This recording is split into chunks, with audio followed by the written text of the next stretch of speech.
শিবিরের প্যানেল দিয়ে আর কি করলে ভালো, তো সেই জায়গা দিয়ে আমি শিবিরের প্যানেল দিয়ে এসেছি। আমার মনে হয়েছে যে উইন করার ক্ষেত্রে সব দিক বিবেচনায় আমি হচ্ছি ফাতিমা তাসনিম জুমা। আমি ঢাকা ইউনিভার্সিটি ক্রিমিনোলজি ডিপার্টমেন্টের স্টুডেন্ট।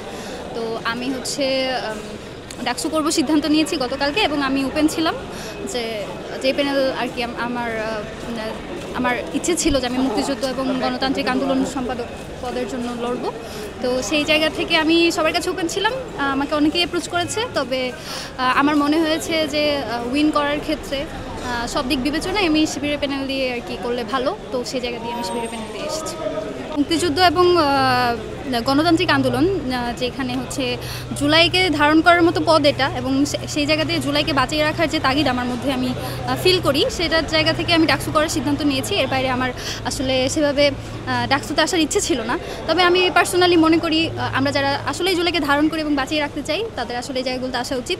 প্রতিবন্ধকতা বলতে তো প্রতিদ্বন্দ্বিতা থাকবেই, সেই প্রতিদ্বন্দ্বিতার পরে জয় বিজয় সব কিছুই আল্লাহর হাতে। এবং যদি ঢাকা বিশ্ববিদ্যালয়ের শিক্ষার্থীরা মনে করে যে আমি এই জায়গার জন্য এলিজিবল, তাহলে অবশ্যই হবে।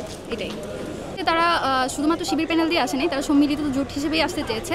এটাই অন্যতম কারণ যে আমি এখানে আসার, যেহেতু আমরা শিবিরের বাইরে এখানে অনেকজনই রয়েছি যারা যেমন ফিজিক্যালি ডিসেবল, তারপরে হচ্ছে ইন্ডিপেন্ডেন্ট অ্যাক্টিভিস্ট, তারপরে হচ্ছে অনেক অ্যাথলেটস, এরকম অনেকেই রয়েছে যারা শিবিরের বাইরে থেকে এসে শিবিরের সাথে জোট করেছে। সেই জায়গা থেকেই আসা, এবং আই এম ফিলিং গুড।